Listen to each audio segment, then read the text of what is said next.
Hello and welcome to today's daily news report, as well as ongoing stimulus package information video. If you're a subscribed member of my community, then welcome back. And if you're not, consider subscribing right now so I can keep you up to date on what's going on in Washington, D.C., the next stimulus package, the U.S. economy, money, investing, and much, much more. Who ran against Biden to become the next Democrat president, announced he is leaving the Democrat Party. He said the party is out of alignment with their people. The politicians have lost touch with their party base, and he won't be a part of it anymore. Yang said he plans to create his own political party that is much more in touch with the people.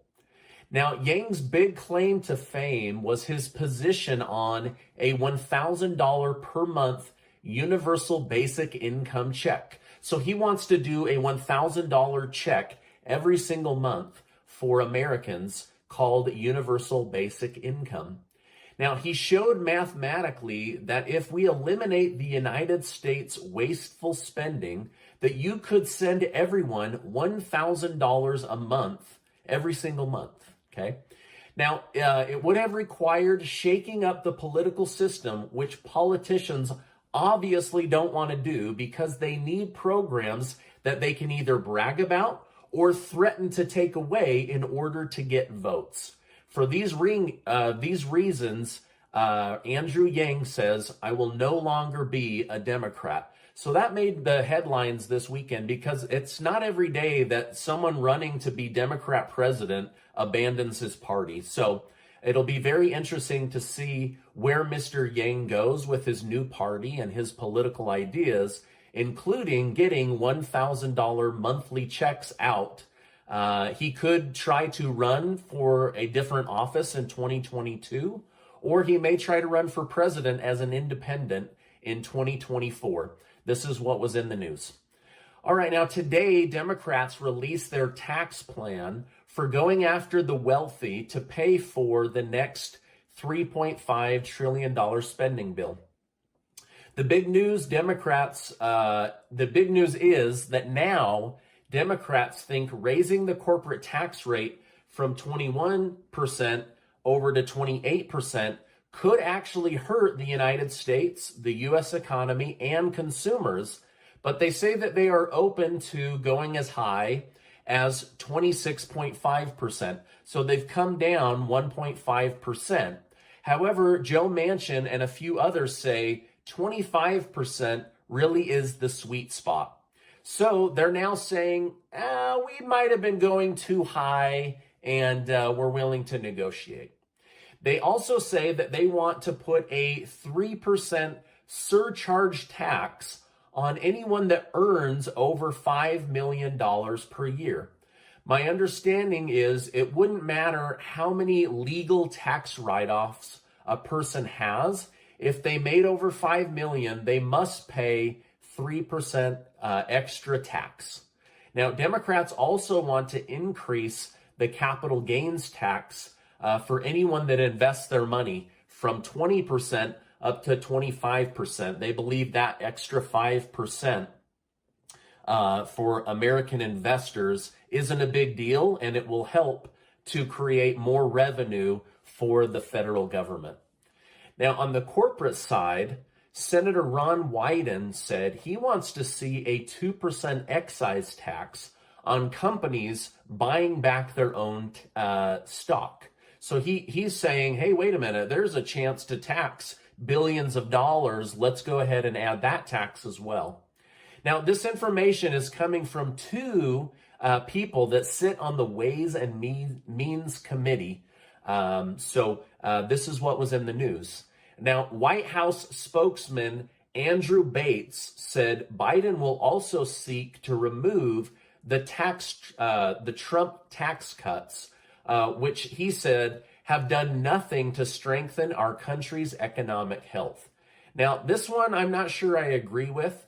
During the presidential debates, it was shown that the average working family saved close to $6,000 on their taxes, which means they retained $6,000 or about $500 a month because of those tax law changes. And even President Biden acknowledged that during the debates, but now they're saying it's done nothing for the economy and it's time to get rid of those tax cuts.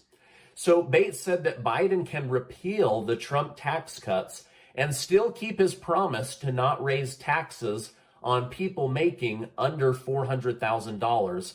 But honestly, this is just wordplay, right? Removing a tax benefit is different than raising taxes, but if your taxes go up, at the end of the day, it raised your taxes, right? So for me, someone who pays a lot in taxes, this is just wordplay, right? At the end of the day, the federal government wants tax money. All right, now Congressman Niels also wants to eliminate businesses' ability to write off interest charges, get rid of conservation easement write-offs, and increase taxes on tobacco products. Now, these are just a few of the tax increases proposed in the last 2 days to raise money for the $3.5 trillion stimulus package. My guess is a lot more is going to come out this week, and I'll be here to tell you all about it. All right, now, according to the White House, the president looks forward to continuing to work with Chairman Neal, as well as the Senate Finance Committee and Chairman Wyden, as we advance the Build Back Better agenda. So basically, he's excited to continue to work on his agenda with these top leaders, okay? So Dems are claiming victory, saying with all these new taxes on the people and on businesses, we will be able to pay for a good portion of the $3.5 trillion stimulus package. However, moderate Democrats are saying paying for a good portion is not the same as paying for all of it like you promised. So they're calling them out saying, hey, listen, paying for some of this is not the same as paying for all of this, and you know it, and we're calling you out on that.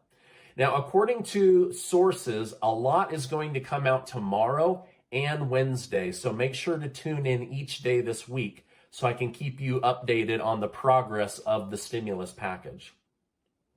The White House was recently asked when inflation would calm and grocery prices would come back down. A White House economist said if Americans would stop eating meat, their grocery bill wouldn't be so high. So it's really the meat that has gone up, not everything else. Now, I want to hear from my community because I completely disagree with this person. Let me know, is this true? Is it only the price of meat that has gone up? Or have you seen other items and other regular everyday purchases go up? Please let me know in the comments below. I love reading your comments. I want to know, do you agree with this guy? It's only meat that's gone up, or is it everything? Let me know in the comments below. I mean, they didn't even try to talk about the fact that gas prices are so high, right? They avoided that. They're really trying to focus on don't eat meat, and you wouldn't have such high grocery bills. By the way, thank you guys so much for giving these videos a like. I really, really appreciate it, and I just love bringing you guys the news. All right, now, Democrat Representative Stephanie Murphy said unless there are major changes to the $3.5 trillion spending bill, that her colleagues can expect a no when it comes to voting. So she's the first person that's not part of Josh Gottheimer's moderate Democrat group to come out and say, I'm not voting to spend that much. She said this bill is rushed and highly political. She said it should be driven by policy and what's good for the American people, not by politics. Murphy said she hopes the bill will get to a place where she can support it, but as of right now, it's too expensive and it doesn't do enough for the American people. Now, on Friday, Democrats asked the Senate parliamentarian to decide whether making 8 to 10 million immigrants citizens can be part of the budget reconciliation bill or if it's outside of the Senate rules. Some say the number of immigrants is actually closer to 20 million, but either way, she will be reviewing their request and how to pay for it against the budget reconciliation rules in the Senate. The last time she was asked to weigh in on the minimum wage increase to $15 per hour, but she said it was against Senate rules and it did not go forward. So at this point, we don't know whether she will find that allowing these immigrants to become citizens right away is within the rules or if it's outside of the rules. So I'll keep you guys updated on that. Now, later today, President Biden is supposed to fly into California to campaign for Nancy Pelosi's nephew, Gavin Newsom. Governor Newsom is in danger of being recalled as the governor of California.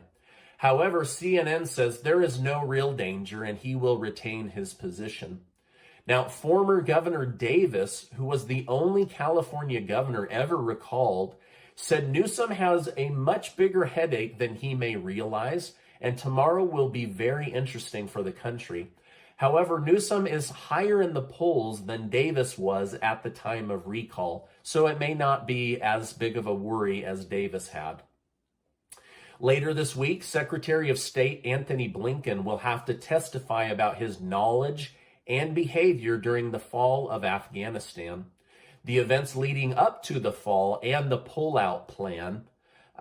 So he's going to be in the hot seat, as they say.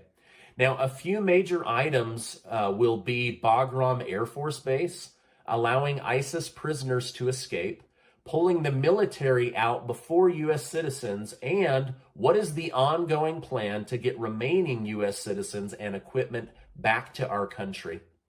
Also, there is supposedly leaked tapes coming out of Mr. Blinken bad-mouthing top White House members while he was on vacation in the Hamptons. Now, I didn't know this, but he was on vacation in the Hamptons with some of the wealthiest people in our country when Afghanistan fell. So this is something the media was not reporting that has come out. He was actually vacationing when all of this was falling apart. All right, now on to some lighter news. A stray cat was filmed hanging from the upper deck of the Miami Hurricane game by a claw. Some fans did some quick thinking and grabbed an American flag and a Hurricanes flag. As the cat fell, the fans held the flags tight at the four corners, and the cat fell into the American flag, breaking its fall. It then rolled over into the Hurricane flag, and it survived the fall. It's pretty crazy to watch, and the fans went absolutely crazy. I'm just going to show you the footage really quick. All right, now that's one lucky cat, right? And good thing that they had that American flag to try to break its fall. All right, now across the pond in the United Kingdom, they are taking the opposite approach as President Biden. Over the weekend, the United Kingdom made two huge announcements. First, they were ending their lockdowns as it didn't seem to be helping and was actually hurting the economy. Second, they have decided not to have passports. One UK lawmaker said, "There's something really wrong with making citizens show their papers every time they want to do something, go somewhere, or buy something. It's not something we want to be a part of." Meanwhile, here in the States, some of Biden's top medical doctors are publicly saying they don't want people to be able to travel from state to state without showing their papers. They don't want people to go to gyms, movies, or restaurants without showing their papers at the door. Essentially, some cities want to make every business owner a policeman and uphold these. We will see what happens as Biden's Surgeon General mentioned on a CNN interview in the last day. Based on backlash to Biden's new mandates, even more restrictions will be coming. So some people cheered the mandates, others are wildly opposed to them, but the Surgeon General said, we're actually bringing even more mandates and possibly some lockdowns. So we'll see what they end up announcing here this week. All right, now over 20 states have said that they will fight the mandates, and thousands of businesses said that they won't be making employees get a forced medical treatment. Now, there are many businesses and government agencies that will be using these mandates to force. In fact, they are elated to have the government support. Over the weekend, a New York hospital had to reroute all of their baby births to a different hospital. The CEO announced would be forced, and much of the nursing staff quit on the spot. So they're now scrambling to have enough medical staff because of their stance. We could see a wave of layoffs or resignations from these mandates, as well as a wave of lawsuits. But as of right now, it's too early to tell where these stories will go, but I'll be here to let you know both sides, right? In New York and in Los Angeles, California, the two largest school systems are saying that they passed a bill that they will make all students be, and they're trying to get rid of all exemptions, medical and religious exemptions. All right, now this is my update for today. As I know more, I will definitely come on and share more. Before you go, make sure to get your name in to be one of the winners of the $10,000 of cash that Casey and I are giving away, thanks to the sponsors that we run here on the channel a couple of times throughout the month. I'm excited to give that money away. All right, now before you go, I want to remind you that you are amazing. I appreciate you being in my community, and I'll see you on the next video.